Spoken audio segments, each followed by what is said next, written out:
The Shark Deck. I'm Johnny Mac with your daily comedy news. The Denver Post asked, is TikTok-focused crowd work ruining stand-up comedy? Yes. And that's your comedy news for today. No, I'm kidding. I have more to say about that. But the short answer, yes. There was a discussion at the High Plains Comedy Festival. Karen Watchell is the festival's executive producer. She told the Post, crowd work is something some comedians do very well and even based entire tours/careers on. But as comics have felt more pressure to build their online presences, crowd work seems to be a necessary piece, sometimes evil, even for comedians who have mostly avoided crowd work in their natural style. I have a pet peeve for you. I'm sure if you've been on YouTube, you see comedian destroys Heckler. And it's just like, I guess. Sam Talent said it has ruined talking to the crowd.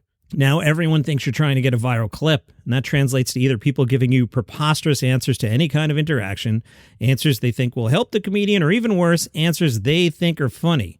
Our phones are ruining our memories. Janae Burns says she's come around to crowd work as it's gained traction online. She said, lately I ask for moms, then I ask motherhood-related questions that are not too broad, so I can leave that interaction and easily jump back into my set. The Denver Post points out, comedians who avoid crowd work are often afraid it will devolve into a messy back and forth, in which audiences start to think they're the ones telling the jokes. Nathan Lund said, it can derail the set. It can make someone think they should continue to interact after I've moved on, which can be awkward. If the crowd member's drunk, it can get annoying to be interrupted, and then I have to shut them down. That can destroy momentum or create tension. Now let me jump in here. I'm going to throw out some names. Remember George Carlin's crowd work? Remember Richard Pryor's crowd work, Mitch Hedberg's crowd work, Sam Kinnison's crowd work, Jeff Foxworthy's crowd work, Bill Burr's crowd work, Gary Gulman's crowd work. You get the point yet? Dave Chappelle's crowd work? Right? Yes. Comedian destroys Heckler. Stop. Josh Blue said, my general instinct is to go right at someone heckling or causing a problem. If you make yourself a nuisance, I'm going to come right for you and verbally eviscerate you. Each case is so different that there's not one answer for every situation, but for the most part, seek and destroy. Good stuff. Too much with the crowd work. From The Guardian, comedian Kate Smurthwaite posted a video titled Brand Awareness, and she said the allegations against Russell Brand were, quote, nowhere near scratching the surface. Continuing to quote her, I could probably, personally, from my own experience, name 15 to 20 people who have behaved inappropriately with me. And if I then included other women in comedy and the stories that they've told me, we could easily get that to 100 to 150. There are so many others. And I know some people will say, well, tell us the other names. But no, I've done it before. I've described these incidents and people don't hear me. They don't believe me. They say, that's a very serious allegation. I hope you've taken it to the police. And ultimately, I lose work. And I can't do that over and over again. Hazel O'Keefe is a comedy promoter who founded Laughing Cows Comedy. Hazel says that was a response to asking comedy bookers and promoters why there was never more than one female on the bill, and their response, now, time out. You know, sometimes you hear, well, there aren't a lot of women comedians or women aren't funny. None of that was this answer. This answer was, I wouldn't take that risk. Wow. O'Keefe said a lot has changed since then when she founded Laughing Cows in 1998, but we're still nowhere near where we need to be.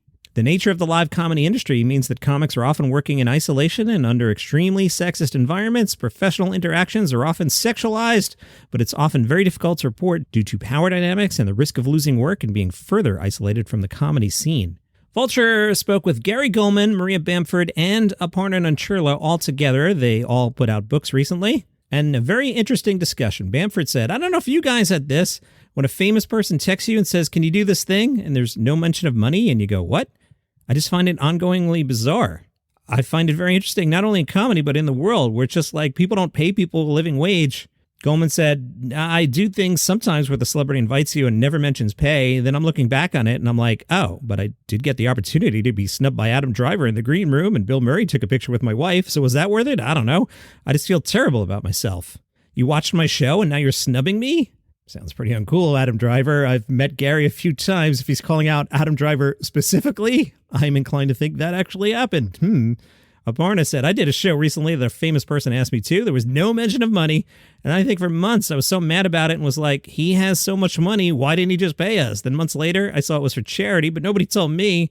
Bamford, here's my argument. Even if it is for charity, if it's produced by somebody who has a ton of money, pay the performers, especially if it's not going to be combat performance. which is what benefits always are, where people are in a hostage situation for 3 hours and suddenly you find yourself trapped watching a dance on behalf of Parkinson's. Stop. Let's stop it. It's a gig. It's legitimate work. Bamford, when somebody says something's a benefit, I just go, I'd like to give money instead. Tracy Morgan told the Press Enterprise the other day someone asked him if he would go into space. Well, would he? Tracy said, why would I go into space? Why would I want to go down to the ocean in a submarine? Why would I want to go see the Titanic? Do you know how many people died on the Titanic? There are people who go to graveyards and picnic. Why do you want to have lunch with dead people? You're a weirdo.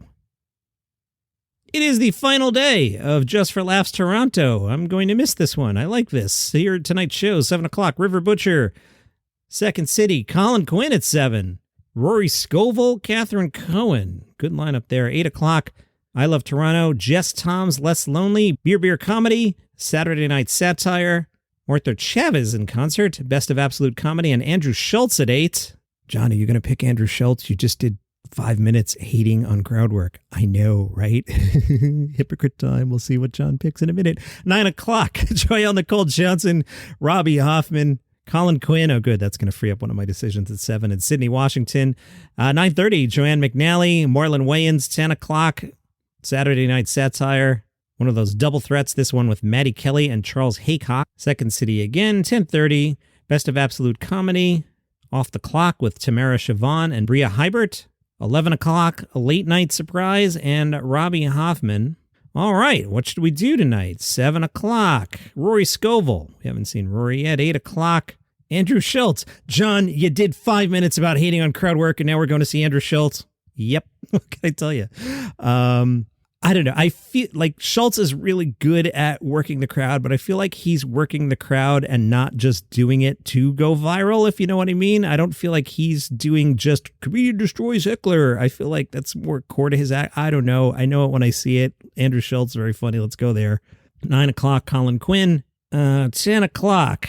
Want to do Saturday Night Satire? See Canada's hottest comics at Toronto's coolest indie comedy club? They'll post the comedians that day. All right, yeah, we could do that. That might be a bit of a come down after we just saw some pretty heavy hitters. And then 11 o'clock, I'll stay up late with you since it's the last night. Let's find out what late night surprise winds up being. And that is your comedy news for today. Tell a friend about the show. You could be like, hey, there's this guy, and he went on and on about crowd work, and then he told us to go to a crowd work show. What is wrong with him? Follow the show for free on Apple Podcasts, Spotify, YouTube, wherever you get shows. See you tomorrow.